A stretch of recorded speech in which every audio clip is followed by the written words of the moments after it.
I gave him my last dollar because he was cold, and I couldn't walk past that." The words tore out of Clara Morgan before she could stop them, her voice trembling like a candle in the wind. Humid August night in Chicago. Rain hammered the asphalt in sheets, creating rivers of reflected neon from the corner bodega signs, reds and blues and yellows swimming across wet concrete. Thunder rumbled distant over Lake Michigan. The air hung so thick it coated the lungs, heavy with the smell of wet brick and old rust and the garbage that had not been collected in 3 days. The abandoned doorway on South Michigan Avenue held Clara and the boy like a secret.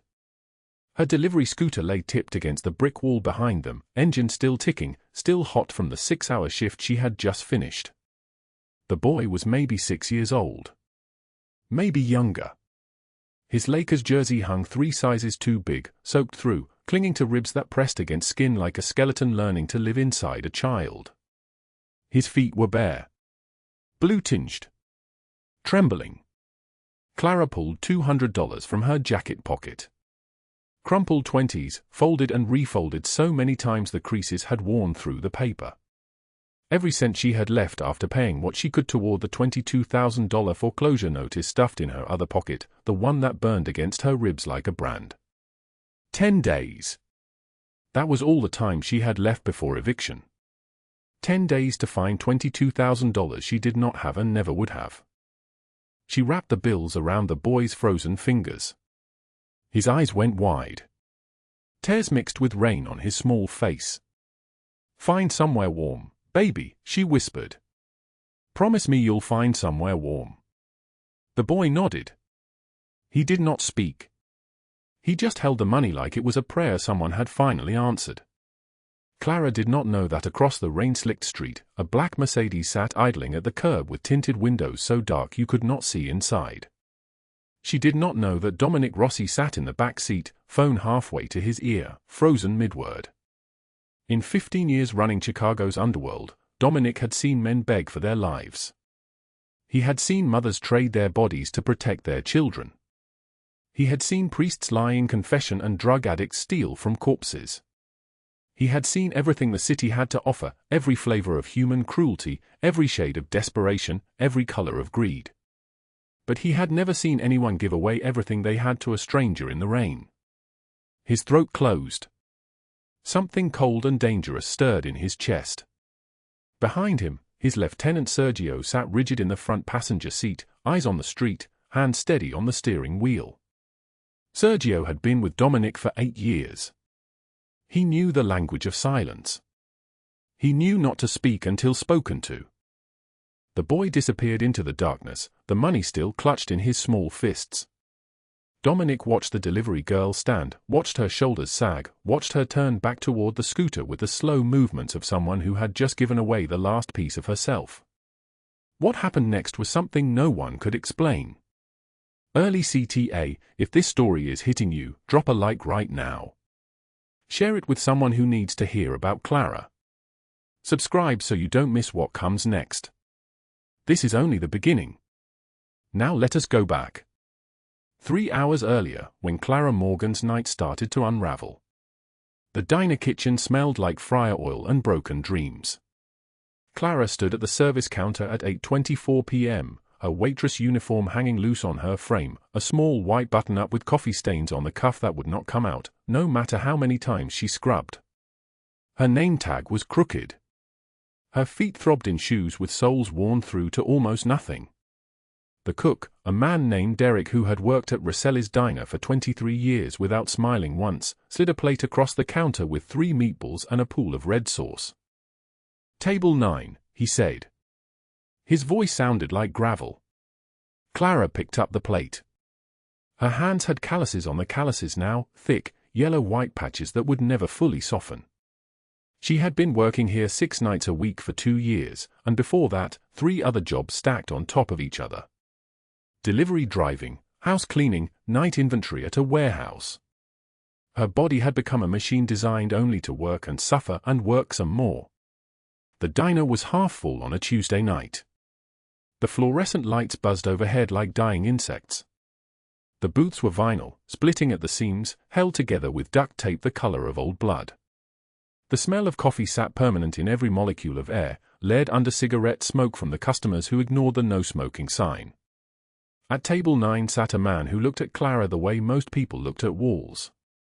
She set down the meatballs. "That'll be $11, she said. He did not look at her. He looked past her, through her, at something more important in his own mind. People did this all the time. Clara had learned not to expect to be seen. She moved to the next table. An elderly woman sat alone, ordering soup she would not finish. Clara brought it. The woman ate 3 spoonfuls and left $2 on the table. By the time her shift ended at 10:15 p.m., Clara had earned $23 in tips. $23. She counted it in the kitchen, standing under the harsh light with Derek pretending not to notice her mathematics of survival. $13 for gas. $10 left. Her apartment rent was due in 3 days. The foreclosure notice had arrived 3 weeks ago on a Friday afternoon, a white envelope with words printed in black that meant, "Your time is running out." The bank had given her 60 days when they first issued the notice. She had paid what she could in installments, $80 here, $50 there, always pulling from Peter to pay Paul, robbing tomorrow to survive today. But 3 weeks ago, Anthony had destroyed that careful balance. The rain started as she pulled her scooter out of the diner parking lot, the engine puttering to life, reluctant and wheezing like an old man waking from nightmares. Clara had not eaten since morning. A single piece of toast and black coffee. That was all. Her stomach had learned not to ask for more. The delivery applications on her phone glowed in the darkness. DoorDash, Uber Eats, Grubhub, 3 different platforms offering different routes through the city, different small amounts of money that would add up to almost nothing. She took the orders that came. A pizza delivery to a law office downtown. Thai food to a high-rise on Michigan Avenue. Chinese takeout to a residential address south of the Loop.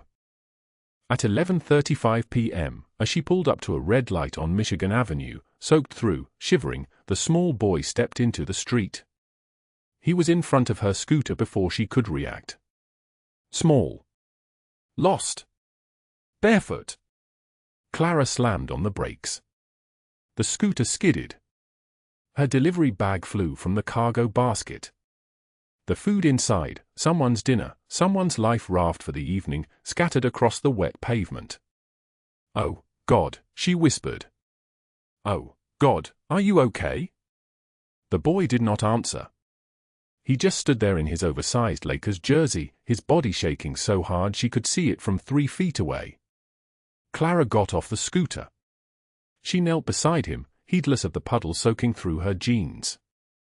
Up close, his eyes were a striking green, almost too bright for his small face, and she could see the precise moment when hunger registered in his expression. Not the hunger of one missed meal. The hunger of someone learning to live without. "What's your name?" she asked.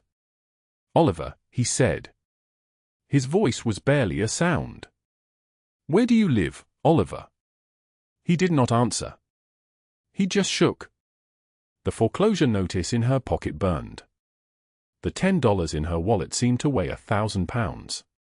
Clara reached into her jacket and pulled out her last $200, the money she had been saving for a deposit on a room somewhere, anywhere, when the eviction finally came through. She wrapped it in the boy's frozen fingers. "Find somewhere warm, baby. Promise me." That was 3 minutes before Dominic Rossi watched her give away everything she had to his missing son. 3 minutes before the rain began to feel like more than water.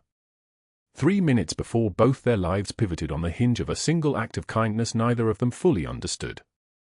Behind them, at the curb, Sergio's hands tightened on the steering wheel. "Boss," he said quietly. That was Oliver. Dominic did not respond.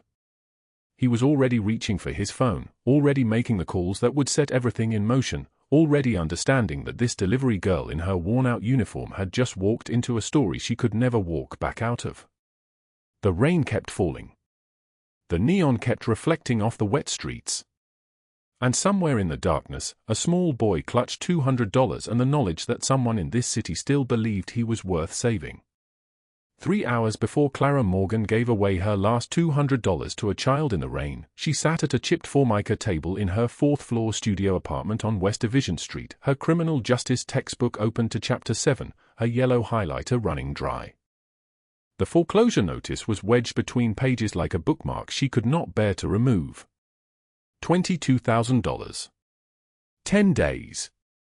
The bank's letterhead was cold and official and absolute. She sat in the humid dark of her studio, the window AC unit broken since July, the machine that was supposed to cool the space long since surrendered to the heat. Through the thin walls, she could hear her neighbors through the plaster, Mr. Kowalski and his wife again, his voice rising, her voice cracking like a branch about to snap. The sirens on Chicago Avenue wailed past in steady streams, that particular Chicago symphony of late summer where the city never quite slept. And underneath it all, seeping up through the floorboards from Mrs. Chen's restaurant below, the smell of fried rice and sesame oil and something burning. Clara pulled the foreclosure notice out and spread it flat on the table. The numbers did not change when you looked at them longer. That was something she had learned. The math was the math. $847 in her checking account. $22,000 owed. She was 27 years old and the arithmetic of survival had never been simpler or more impossible. Her phone buzzed. The delivery app notification lit her face in the darkness. Thai food pickup, Gold Coast location, 4.2 miles away, surge pricing in the rain. $8.50 if she accepted it immediately, before someone else claimed it. She calculated without thinking anymore, 40 minutes round trip if the traffic cleared, maybe 50 if the storm got worse. $2 if the customer tipped at all. Which they usually did not. She accepted the delivery. Before she stood, she lifted her shirt and looked at her ribs in the mirror beside the kitchenette. Purple-black bruises spreading like a stain across her left side, where Anthony Marchetti had shoved her into the countertop 2 days ago. The bruises had darkened since then, the colors shifting from purple to black to a sick greenish yellow at the edges. When she breathed deep, a sharp pain laced through her chest like a knife with a jagged blade. She had filed a domestic violence report 3 weeks ago. Sergeant Morrison had taken her statement with his coffee getting cold beside him, his expression the particular blank of a man who did not want to be involved. Morrison drank with Anthony at O'Malley's pub every Thursday night. They had gone to high school together. The report had gone nowhere. The system had folded her complaint like a piece of paper and thrown it in a drawer. She pulled her Grubhub shirt down over the bruises and grabbed her keys. The scooter was parked on the street where she had left it, covered in the first sheets of rain that were beginning to fall. She strapped the delivery-insulated bag to the back rack and pushed off into the humid Chicago night. The streets were starting to darken in a way that meant the storm was serious. The clouds had taken on that particular yellowish tint that happened before real thunder, before lightning cracked the sky open. It took her 9 minutes to reach the high-rise on the Gold Coast. The lobby was all marble and filtered water fountains and the kind of air conditioning that made you shiver immediately. The doorman barely looked at her. She was not a person in this building. She was a function. A delivery. Something that appeared and then vanished. She called up to the apartment. 2304. No one answered. She stood in the lobby, the thermal bag getting heavier, the food inside getting colder, and waited. 5 minutes passed. Then 6. Then 7. At 11 minutes, a man finally appeared from the elevator bank, middle-aged, in a polo shirt the color of dead grass, his expression suggesting he had forgotten he had ordered food at all. He took the bag without looking at her. "That's $8.50, she said. He closed the door. She stood there for a moment, holding nothing, and then she pulled out her phone to check the app. $6.50. The customer had not tipped. The app had taken its cut. Her hands were shaking on the scooter's handlebars as she pulled away from the curb. Not from cold. From the particular exhaustion that happens when the math keeps not working no matter how many extra shifts you take, how many meals you skip, how many hours you pedal through rain that is starting to feel less like water and more like punishment. 3 more deliveries before midnight. The storm was building. The rain was coming harder now, sheets of it turning the streets into rivers of reflected neon. She rode past the shuttered storefronts and the late-night taquerias and the bars where men in expensive jackets stood under awnings, protected from the weather by doormen in uniforms. She was not protected. She was in it. She was part of the weather. At 10:40 p.m., between the second and third delivery, she stopped at the liquor store on Ashland Avenue and pulled up to the ATM. She knew this would be a mistake before her fingers touched the buttons. She knew this the way you know something is going to hurt before you walk into the pain. But she also knew what happened when you did not have cash, when you were alone and vulnerable and the world had never learned to treat you gently. $200. That was her emergency withdrawal limit. That was the money she had been saving for the deposit on a room somewhere, anywhere, when the eviction finally came through. The notice said 10 days. She had maybe 12 before the locks changed. She stood at the ATM in the humid darkness of the liquor store entrance, the rain hammering down on the awning above her, and watched the bills emerge from the slot. $200. In her wallet, that was the difference between having and not having. The difference between staying in a shelter for a week or sleeping in her scooter. The difference between getting through and not getting through. She folded the cash and pushed it deep into her jacket pocket, felt it there like something alive, felt it like both salvation and surrender. The third delivery took her further south, toward the neighborhoods where the buildings got shorter and the streets got wider and the people looked more tired. A $2 tip on that one. A customer who said thank you like he meant it. That small kindness, that basic human acknowledgement, somehow made everything hurt worse. By 11:15 p.m., she was heading downtown toward Division Street, the rain now coming in sheets that reduced the world to maybe 30 feet of visibility ahead of her. The scooter's headlight caught the rain in its beam and made it look like she was driving through a tunnel of water. Her clothes were soaked through. Her hair was plastered to her face. Her ribs ached with each breath. The fourth delivery was approaching. A pickup location in a restaurant where the owner always gave her day-old sushi and never charged her, where kindness still existed in small pockets if you knew where to look. The rain kept falling. The wind kept pushing her sideways on the scooter. And somewhere in the distance, in a black SUV idling at a red light 12 blocks away, Dominic Rossi was about to receive a phone call that would change everything. But Clara did not know that yet. She only knew the rain. The cold. The $200 in her pocket burning like a small hope she could not afford to keep. The rain fell in sheets that November night, turning South Michigan Avenue into a river of neon and shadow. Clara Morgan's scooter cut through the downpour, her delivery bag strapped across her chest, her body already aching from 6 hours of deliveries and rejection. $2 in tips. One $5 bill she'd found on a restaurant floor. $11 total, and she'd spent 3 of it on coffee that tasted like burnt rubber to keep herself awake. At 11:35 p.m., she pulled up to a shuttered office building on Michigan and Roosevelt, its windows dark like closed eyes. The security guard inside had ordered Thai food, the third person all night who actually tipped. He'd smiled at her, that small kindness that somehow made the exhaustion cut deeper. $4 for 40 minutes of delivery. She stood outside the building with rain hammering down, mounting her scooter, when she saw him. A boy stumbled out of the alley beside a closed pawn shop. He couldn't have been more than 6 years old. His clothes were soaked black. His feet were bare on cold concrete. He walked like he didn't know where he was, like the world had tilted and he was just trying not to fall. Clara's criminal justice classes kicked in like muscle memory. Hypothermia risk. Possible trafficking victim. Age approximately 6. She abandoned her scooter and ran toward him without thinking, the way you run toward a drowning child without calculating the cost. Hey, baby. Hey, I've got you. She knelt down, her own wet jeans pressing into concrete. What's your name? The boy wouldn't speak. His lips were actually blue.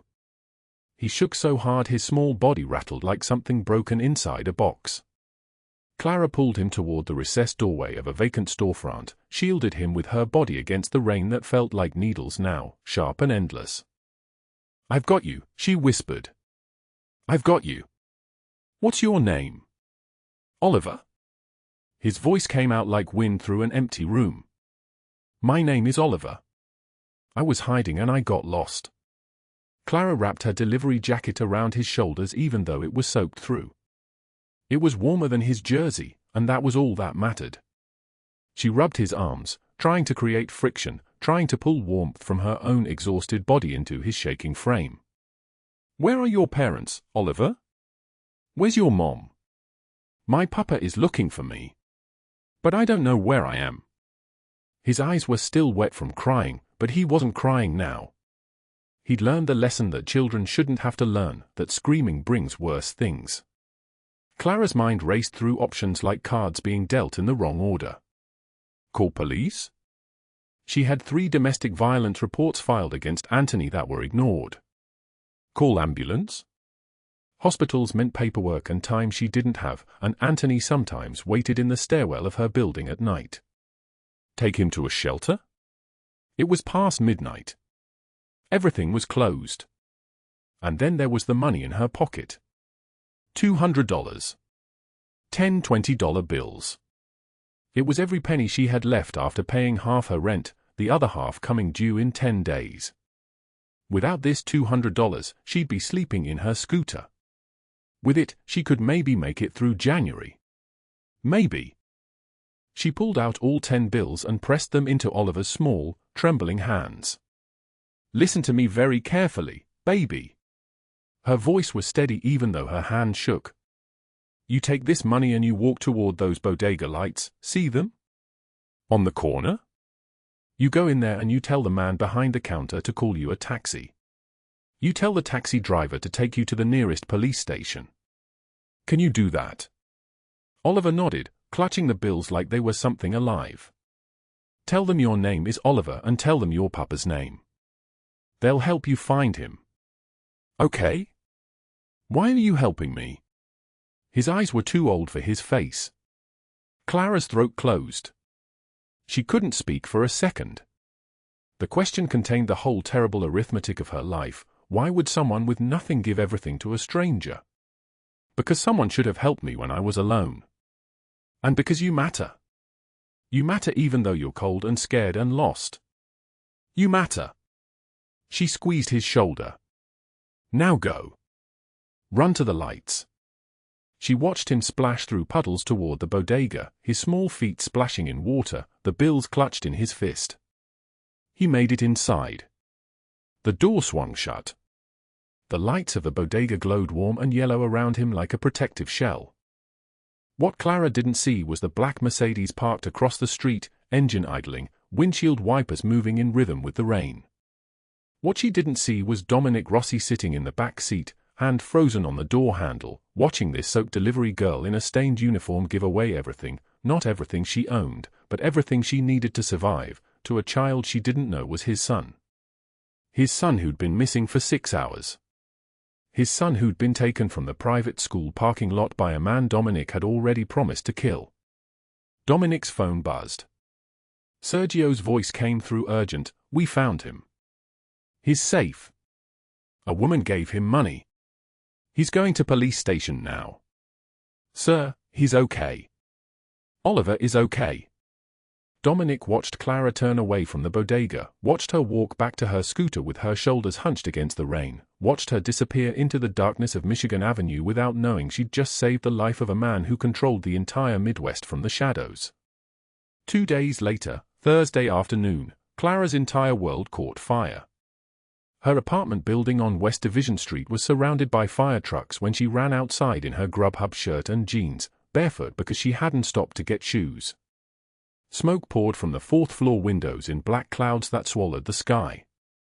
The heat was so intense she could feel it from the street, trying to push her back, trying to keep her away from what was burning. Everything she owned was in that building. Textbooks for the criminal justice degree she was 3 semesters away from finishing.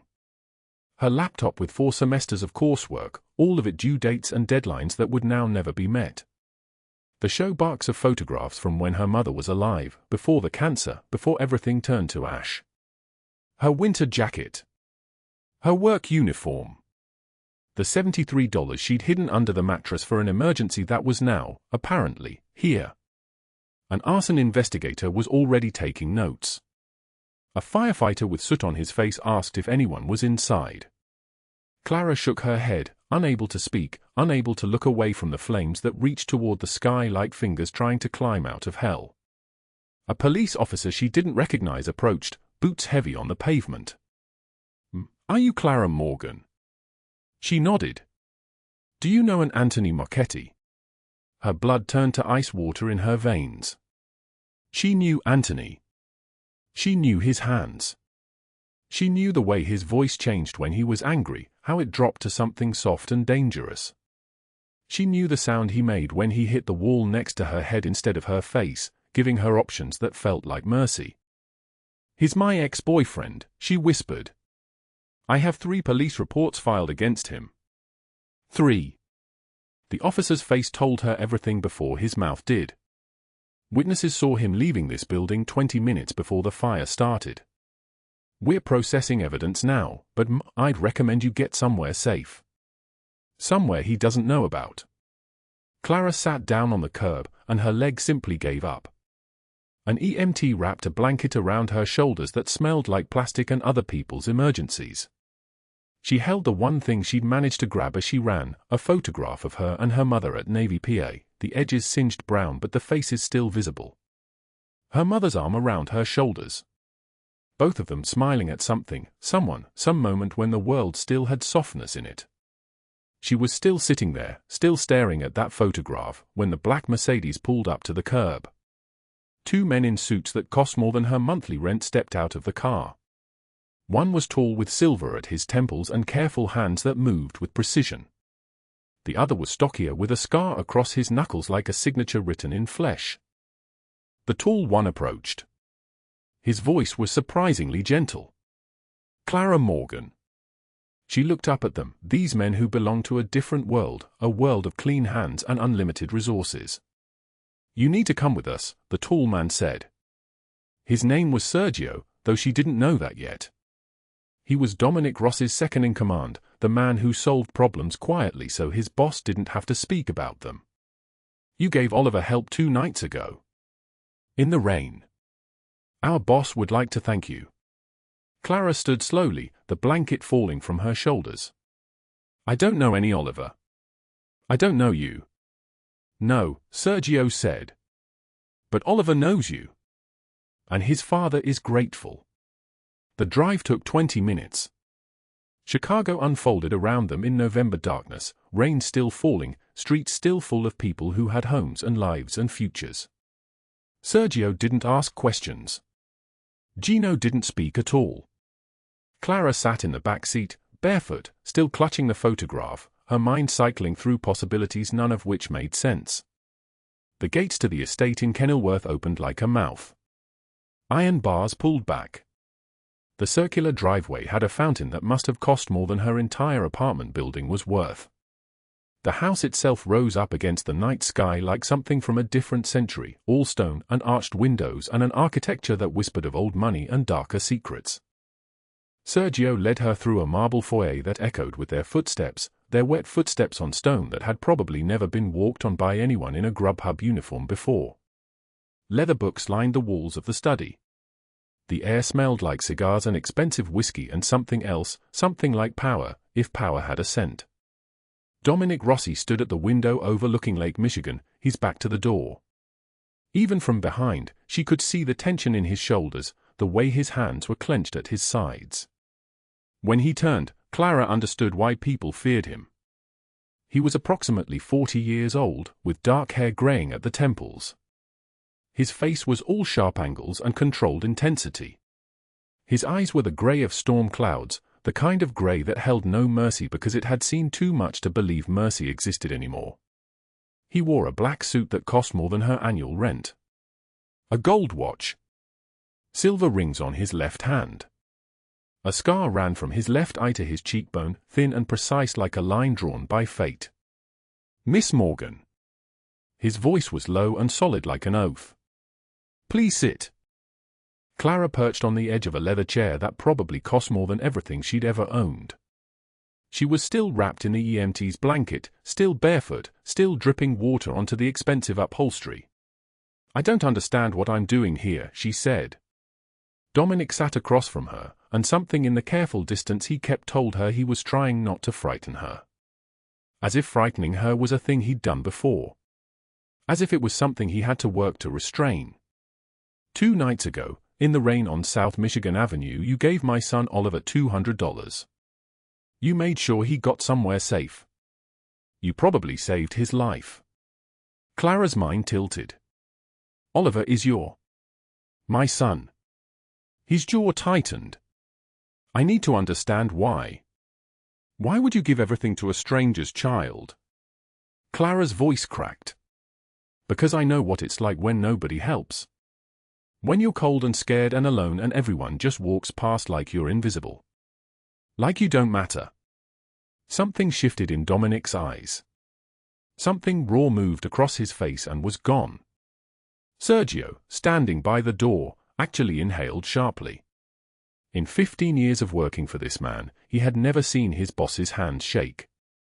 Dominic stood and walked to a bar cart without speaking. He poured 2 glasses of water because Clara looked like she might faint. When he handed her the glass, his fingers were steady again, but his eyes were not. "I need to show you something," he said.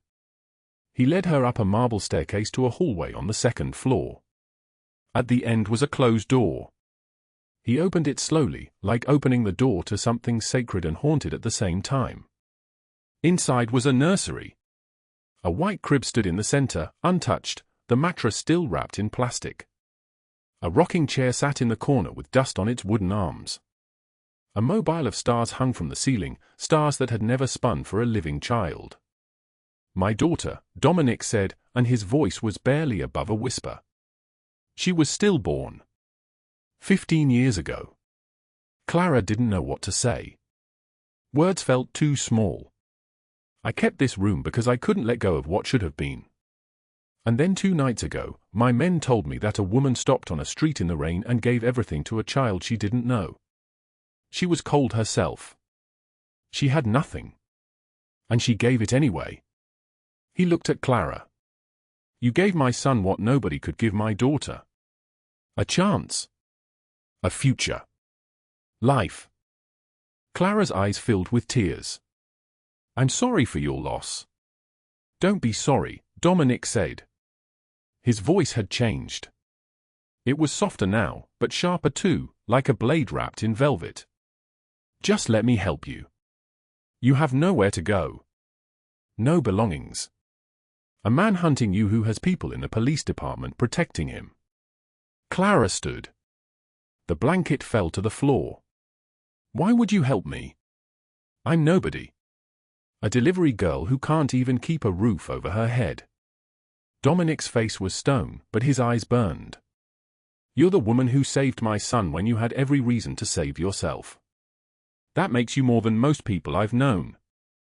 Meanwhile, across the city in a detention room at the Chicago Police Department, Anthony Marchetti sat at a metal table and smiled. The arson evidence was circumstantial.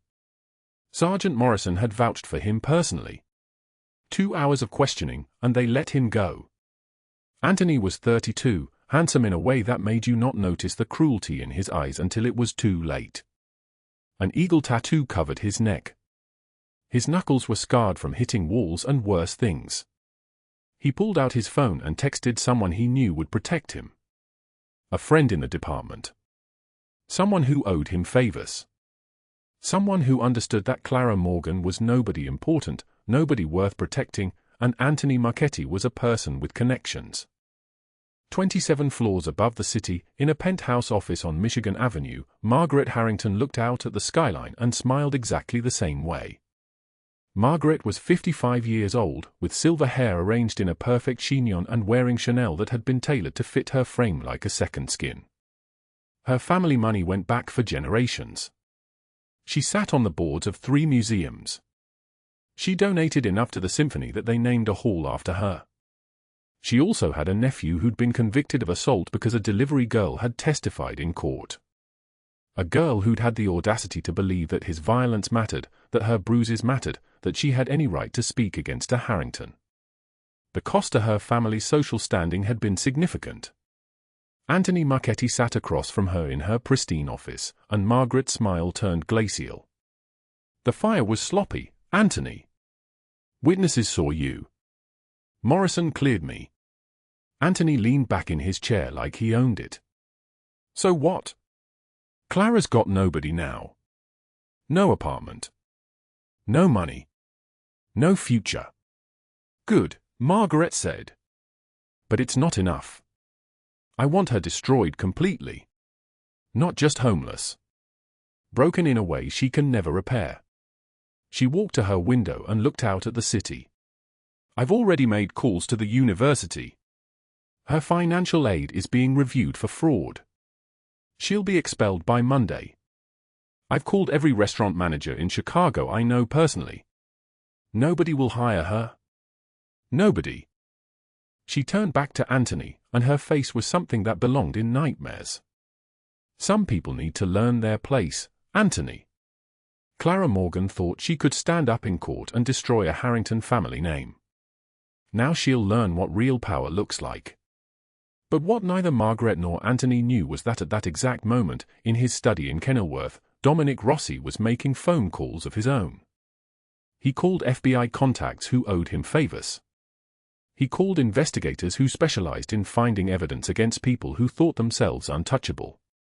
He called his people on the street, the ones who moved through the city invisible and obedient, gathering photographs and bank records and emails and proof. By the time Clara accepted his offer of the guest room just for a few nights, just until she figured out her next move, Dominic was already putting together the machinery that would destroy everything Margaret Harrington and Anthony Marchetti had built. As Sergio showed Clara to a bedroom bigger than her entire old apartment, as she touched the silk sheets and the down pillows and understood for the first time what comfort felt like, Dominic stood alone in his daughter's nursery. His hand moved across the crib rail, trembling slightly. Sophia, he whispered into the darkness, speaking the name he hadn't spoken aloud in 15 years. I think you sent me an angel. And somewhere outside, the November rain kept falling, washing the city clean, and Clara Morgan slept without nightmares for the first time in 7 years. Thursday night, the sky was breaking. Rain fell in sheets against the windows of the Rossi mansion, and Clara Morgan stood in the guest room that cost more than everything she'd owned before, and she couldn't breathe. The walls were too white. The sheets were too soft. The silence was too heavy with debt she could never repay. She had $200 to her name. $200 in a borrowed dress in a borrowed life, and even that felt like stealing. At 2:48 in the morning, she slipped out through the side door. The August humidity wrapped around her like wet cloth, and the private road stretched toward Lake Michigan empty and dark.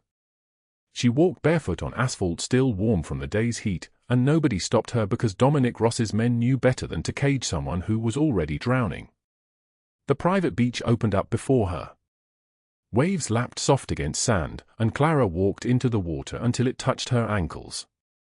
The photograph of her mother was in her pocket, warped from rain and sweat and time. She pulled it out. The ink was running. Her mother's face dissolved into blur. Everything was dissolving. Monday came and went. The university sent the email at 9:15 a.m. Financial aid fraud. Fabricated evidence. Expulsion effective immediately. Margaret's lawyers had been thorough. Margaret's lawyers had been vicious. Clara read the words 3 times and understood that her future had been erased not by accident but by deliberate cruelty, by a woman who taught her children that some people deserve to be destroyed simply for existing. Tuesday, Anthony appeared. He was at the coffee shop when Clara stepped inside for tea she couldn't afford. He was smiling. He was always smiling now, this version of Anthony who moved through the city like a predator who'd finally learned he could hunt without consequence. His hand brushed her shoulder as he passed. Hello, sweetheart. Heard about school? Shame. Wednesday, she unraveled. Thursday night at 2:22 a.m., she stood at the water's edge and thought about how easy it would be to stop fighting. The waves were dark and deep and promised an ending. Rain fell into the lake and disappeared. Just like that. Effortless. Clean. Then a light flicked on in the mansion behind her. One window. Oliver's room. The small shadow of a 5-year-old boy moving through darkness, probably reaching for water, probably having a nightmare. That child who had been lost in the rain. That child she had sheltered when she was nobody and had nothing, because walking past had never been an option. Clara's knees hit wet sand. One sob came out like breaking glass. Then another. Then she breathed. She stood. She turned back toward the house, toward the man who saved her because she saved his son. Not giving up. Not yet. Meanwhile, 3 blocks from the Rossi mansion, in an office building downtown, Dominic was making phone calls that would reshape the city. He sat at his desk in the dark, and his lieutenant Sergio stood in the doorway holding a folder that contained everything. Arson accelerant purchased with Margaret's company card. Bank transfers from Margaret's accounts to dirty cops. Shipping manifests showing what had really been moving through Harrington import and export for 7 years. Girls. Young women. Bought and sold like inventory. 14 victims gave statements. One victim, age 16, had been recovered by federal agents 3 days ago. Anthony's connection to Margaret made him useful. Margaret's money made her untouchable. Until Dominic decided otherwise. Make the calls, Dominic said, and his voice was solid like stone. Agent Chen. The FBI. Give them everything. Tell them it all came from a confidential informant. Tell them to move at dawn. Sergio nodded and left. No questions. No hesitation. Because in 15 years of working for Dominic Rossi, he had learned that when the boss gave an order, the world bent to accommodate it. At 6:07 in the morning, 12 black SUVs rolled through Chicago streets like ghosts made of metal and purpose. Dawn was breaking gray and cold. The radio crackled with coordinates and tactical information, and Special Agent Chen sat in the lead vehicle thinking about how rare it was to get intelligence this clean, this complete, this perfectly devastating. The first raid hit Anthony's apartment at 6:15 a.m. He woke when the door came off the hinges. Federal agents in vests and weapons moved through his bedroom like they owned it, and Anthony scrambled for his phone, screaming for Morrison, screaming for his protection, screaming until he saw the news vans gathering outside. Every camera in Chicago pointed at him. Every microphone hungry for the story of a cop killer who'd finally gotten caught. They found him on the fire escape in boxer shorts, trying to run, trying to disappear.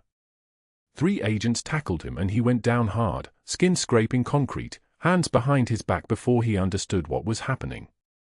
Handcuffs. Hand shaking. Face going white as bone. No, no, no, this isn't how this works. I have protection, I have people. Your protection is in handcuffs 3 miles from here, Agent Chen said, pulling him to his feet. You're done. The second raid was different. It was calculated. It was surgical.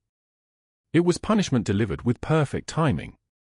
Margaret Harrington stood at a podium in the Drake Hotel's Grand Ballroom at 7:16 a.m., giving a speech about philanthropy to 200 members of Chicago's elite. She wore a cream St. John's suit that cost $3,000. Her hair was perfect. Her posture was perfect. She was describing the Harrington Foundation's commitment to children's health when the doors opened and federal agents entered like a verdict. The room went still. Margaret's hands gripped the podium. Her knuckles turned white. The agent walking toward her had Margaret's face in photographs and Margaret's voice on recordings ordering the destruction of Clara Morgan, ordering the burning of a girl's entire life because that girl had stood up in court. Margaret Harrington, you're under arrest for human trafficking, money laundering, conspiracy to commit arson, and witness intimidation. Margaret opened her mouth. Closed it. This is absurd. Do you know who I am? Yes. We know exactly who you are. She was led out in handcuffs past the board members she'd brunched with for 30 years. Past the cameras. past the portrait of her grandmother on the lobby wall. Her legacy was collapsing in real time, and everyone was watching. Clara saw it on the evening news from Dominic's study. Split screen, Anthony crying and begging and broken. Margaret stone-faced but trembling, her carefully constructed world dismantling in front of cameras. The federal prosecutor stood at a podium and announced 40-year sentences for both. Minimum. No parole eligibility for 25 years. She was shaking. Dominic stood beside her, hands in pockets, watching her face. Too quick, he asked quietly. Too easy? Too merciful? Clara turned to him, tears streaming. How did you? I told you. He stepped closer. You saved my son. Some debts get repaid. His eyes held something she hadn't seen before. Not the cold calculation of a man who ran an empire. Not the danger that made people fear his name. Something that looked almost like peace. Like a man who had spent 15 years in darkness finally finding a reason to believe in light. Outside the study windows, Chicago's evening traffic flowed forward. Cars moved. People walked.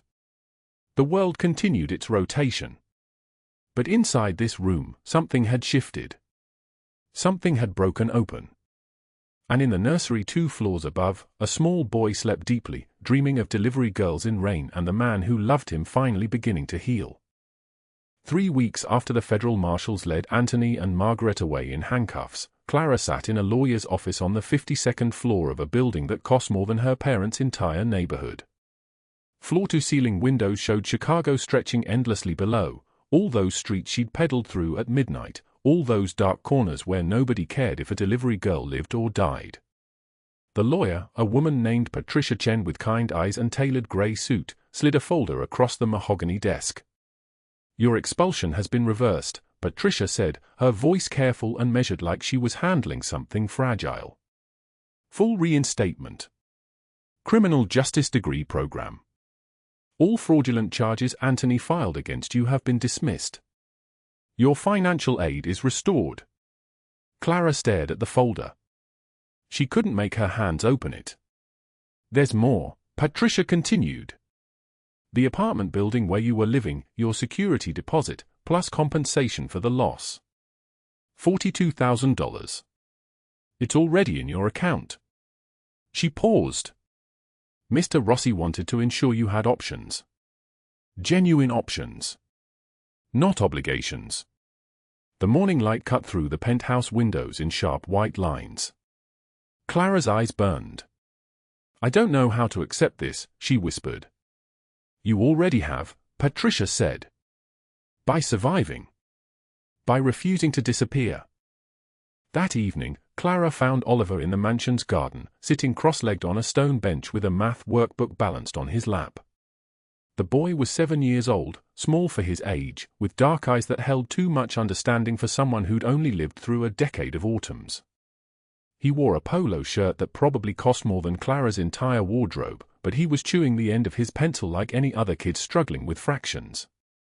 You're going to break that pencil, Clara said, settling beside him on the bench. Oliver looked up, grinning. Miss Clara. Papa said you were celebrating today. What were you celebrating? Going back to school. Clara pointed at his workbook. What's this one?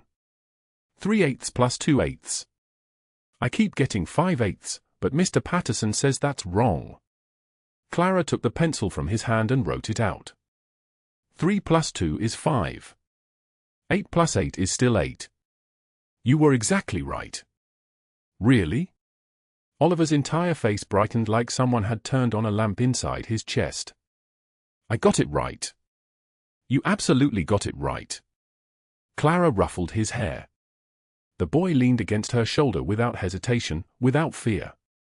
That trust, offered so freely, so completely, made something crack open in her ribs. Miss Clara. Oliver's voice got smaller. Why did you help me that night?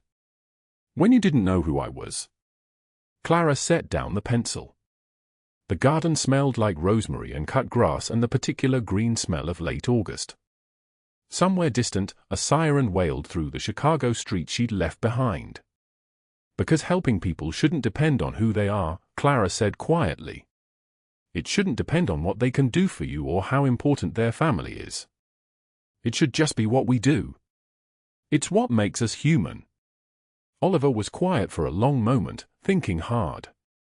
Papa says you're the best person he's ever met. Your papa doesn't know me very well. He talks about you all the time. He told Sergio that you remind him of someone he lost. Oliver's head tilted slightly. Someone named Sophia. He says her name really quietly, like it hurts. Clara's throat tightened.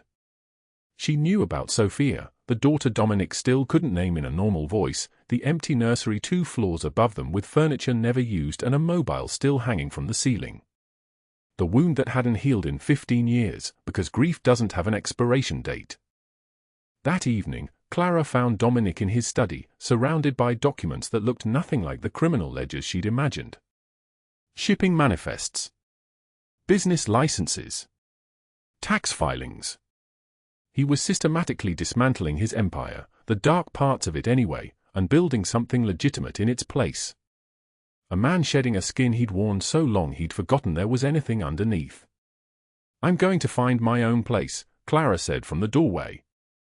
Dominic looked up. His face was carefully neutral, but his hand stilled on the papers. You don't have to. I know. But I can't stay here forever. You've done too much already.